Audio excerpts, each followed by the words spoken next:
Alright, what's up y'all, it's LakerFan here. As y'all can see by the title of today's video, we're here to talk about why slashers are extinct in NBA 2K21 Next Gen. Now, I'm sure a lot of you guys who have played Next Gen are clicking on the video and you're talking about LakerFan.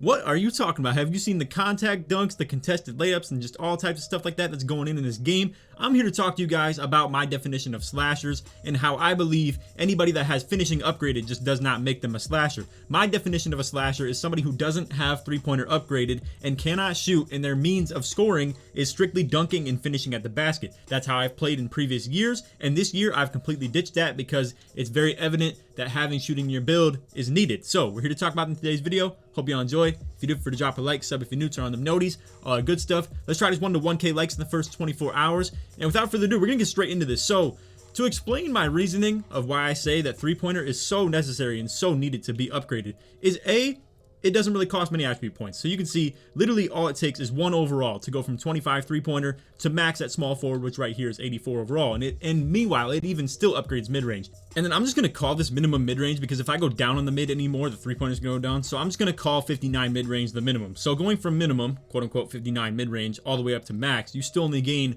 1 more overall. So that is a good thing in the sense of you don't want to be a 95 overall as soon as possible in this My Player builder because you want to be able to upgrade as many things as possible. Now, let me go ahead and take that off completely and show you guys why I feel like this is needed so much. So keep in mind how cheap these are and how easy it is to upgrade these things. Now, if you go into something like interior defense, look at this. I can't even max another thing out. I can't even touch another attribute rating except for like 1 more attribute rating. Boom, 95 overall. Just for having interior defense, man. Now, if I go to close shot, max that out, boom. That's literally 93 overall down to an 89. Just like that. Now granted, this close shot right here does give you a lot of finishing badges, so I understand this one a little bit more if you want to go ahead and do that, but at the same time, I feel like around 15 to 20 finishing badges is really all you need in this game anyway.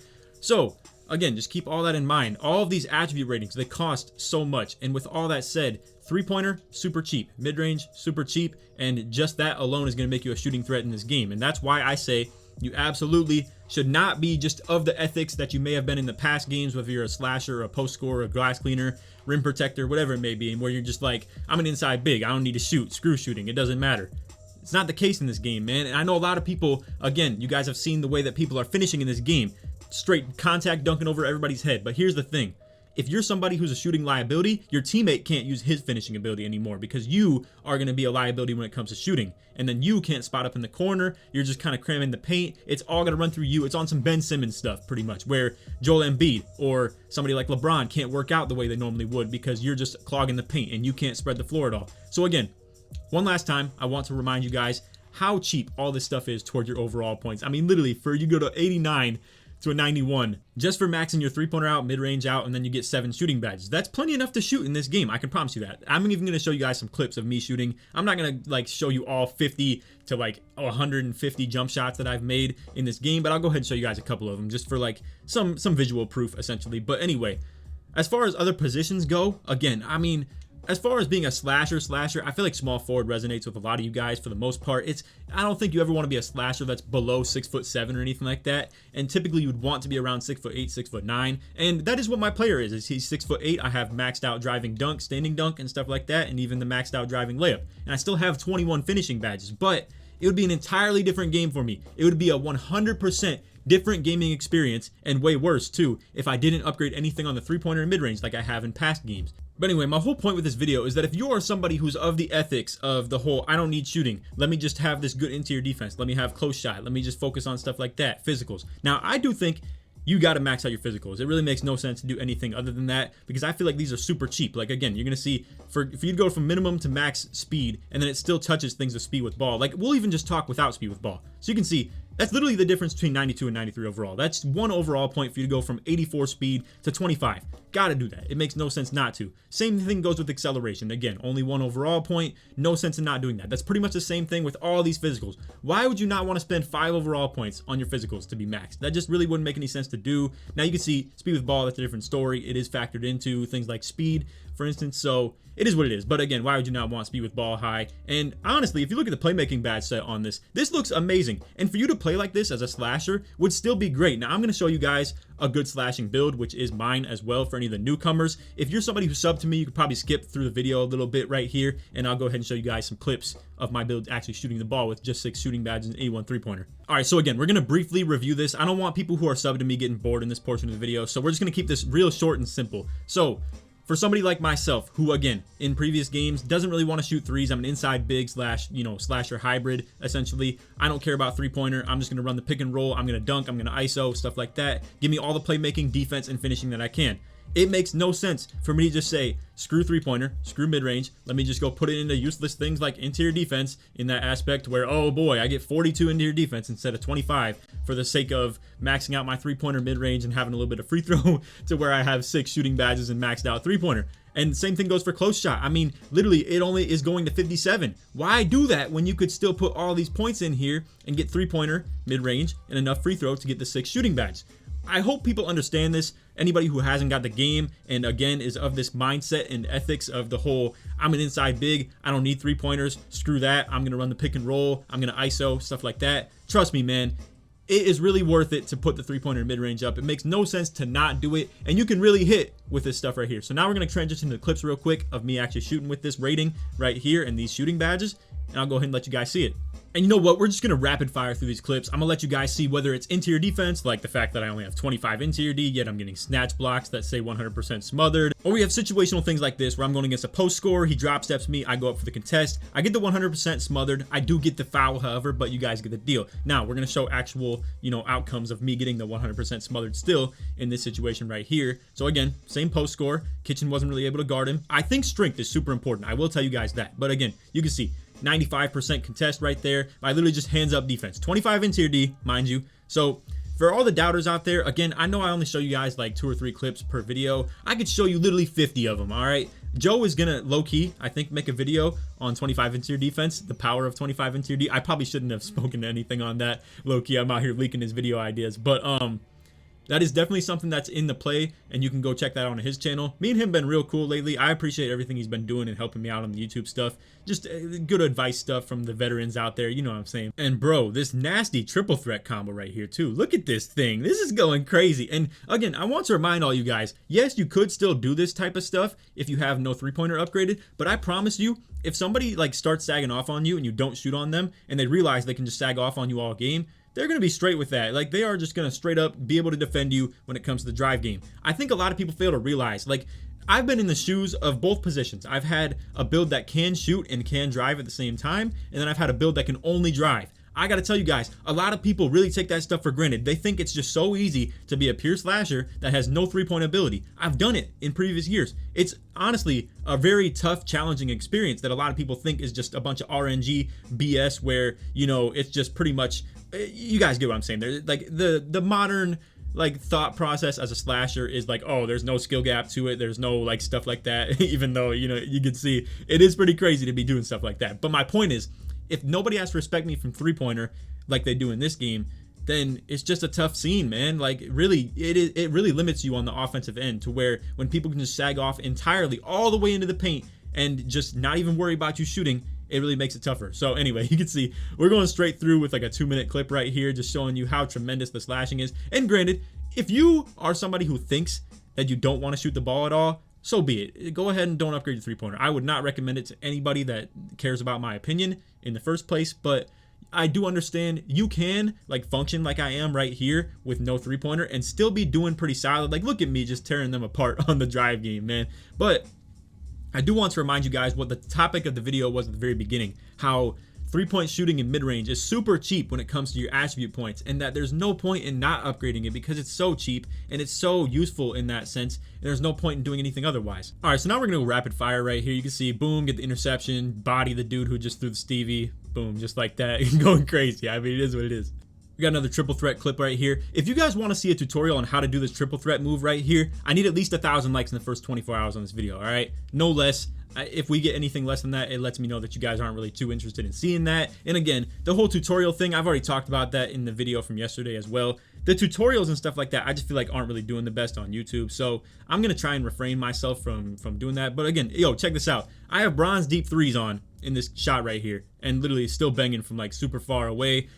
my badge layout, if anybody's interested, and I'll go ahead and give you guys the jumper and everything in this video, because honestly at this point I don't really want to like segment videos talking about like, oh, this is the best jump shot, dedicate a whole video to that, this is like blah blah blah, how to do the triple threat, even though low-key I'm gonna do that. But anyway, here's another clip right here. I got a nice contest without jumping, anything like that. Just kind of stood in his face. Boom. Joe hits me with a gold dimer. I gotta say, I am cashing out with the dimer too. If it's no dimer, it's a little bit less, but it's still to the rate where you're a reliable shooter regardless. I'm probably shooting around, I would say like 60 to 62 three-pointer overall. But keep in mind, the only person I've ever ran with that's run dimer at all is Joe with like gold dimer, and it's probably like, I would say about 6 games of my like 100-ish that I've played in the park. So Kitchens had no dimer the whole time. I played with Nut a little bit, as you can see right here. But anyway, like I said, I was gonna show you guys the badge layout, and this is it, straight up. This is what I always have: gold hot zone hunter, bronze deep threes, silver catch and shoot. Now, when I get my 80 ball control for hitting 99 overall, whenever that is going to happen, I'm only at 94 right now. But when I do get my 99 overall, this might come off and I might put it into gold deep threes. But low key, man, I really do feel like you can hit reasonably deep threes with just bronze on. I feel like gold is talking about like deep, deep, and then Hall of Fame is like deep, deep, deep, deep times 4 for the Hall of Fame. But anyway, again, I think this is a nice little layout right here. I don't know if set shooter works for catch and shoot shots or anything, or if it just means like as in with the ball in your hand and you're dribbling and you stand still. So I would assume that's most likely what it is, because otherwise it'd literally just be catch and shoot 2.0.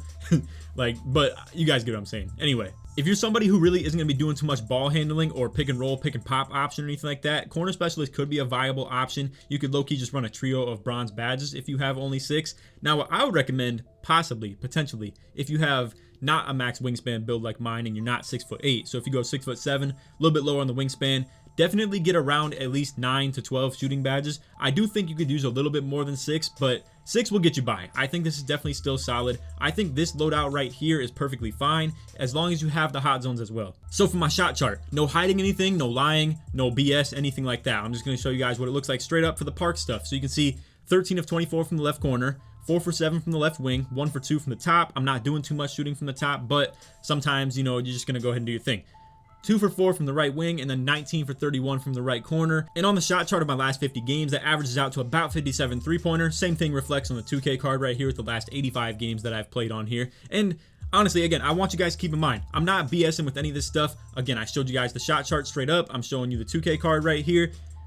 None of this is mostly done with dimer. Like literally, I would say only about 6 games or 7 games have had any dimer included at all. So that is one thing to keep in mind. I do feel like I could be doing a little bit better myself as well. I'm not the most experienced shooter when it comes to this stuff at all anyway. I mean, you guys know me. Like, I've been a slasher my whole 2K career as far as you guys know on the YouTube stuff. Now, before 16, that's a different story. On 16 and before, I was strictly point guard out here just doing my thing. But I don't know what really shifted. I'm not going to lie. I don't really know. I guess I just made the demigod athletic in 17 and things just kind of stayed put and stayed that way. But anyway, that's all for the video. I hope y'all enjoyed. If you did, feel free to drop a like, sub if you're new, turn on them noties, all that good stuff. And like I said in the intro, if we can try these 1 to 1K likes in the first 24 hours at least, I'd really appreciate it. So I did also tell you guys we were going to go over the jump shot. I got this from my boy Z, Zernick, best big man in the game, besides me, you know what I'm saying? But no, I'm kidding. Anyway, so for the jump shot, this is Dante Exum, straight up, just pure Dante Exum. I'll go ahead and go to the jump shot creator real quick and show you guys. So again, you can see it's pure Dante Exum. Now here's the thing, right?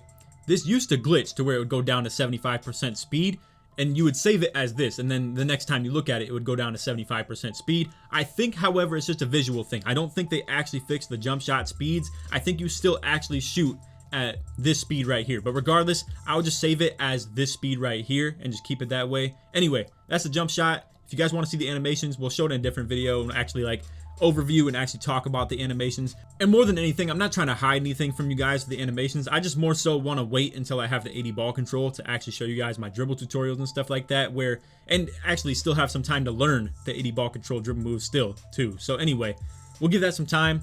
Maybe I'll show it after the mixtape, wherever the first mixtape is. And I don't even know what to expect the mixtape this year, man. Everybody's getting crazy contact dunks. So I don't even know what mixtape's gonna be looking like. Maybe they're super popular this year too, and I can actually post them again. But anyway, that's all for the video. If you made it to the very end of the video, put Z in the comments to show your support to me all the way through. I'm all about just showing love this year, man. Like, this is going to be a very I would say casual and positive experience. Let me know how you guys feel about that too. I'm not gonna lie, they really kind of destroyed the comp stuff this year when it comes to like the 3v3 stage stuff and stuff like that. You guys know, obviously, if you were following the channel in 2K20, straight stage 3v3 gameplay. This right here might be a little tough to see, but we'll see what I can do. Honestly, I think when it comes to like whenever they make stage available, I'm just gonna go crazy. Like for that night, I'm just gonna try and get as much gameplay as I can, and we'll just try to keep it as much comp gameplay as we can. And I think that'll still be a fun way of making this game like entertaining for you guys in that sense, because obviously that was my thing last year. But on top of that, I might be streaming a whole lot more in this year as well. It feels like a streamer's game. It feels like it's not so much like the debate stuff and the comp stuff like it was last year for me. So we'll see how I transition. I'm all about adapting anyway. So I never even used to be on the comp stage stuff before 2K20. So we'll see. Anyway, it's off the video. Like I said, if you made it to the end of the video, put Z in the comments to show your support to me all the way through. Let's try this 1 to 1K likes in the first 24 hours. And other than that, hope y'all enjoyed. Take it easy, man. Peace.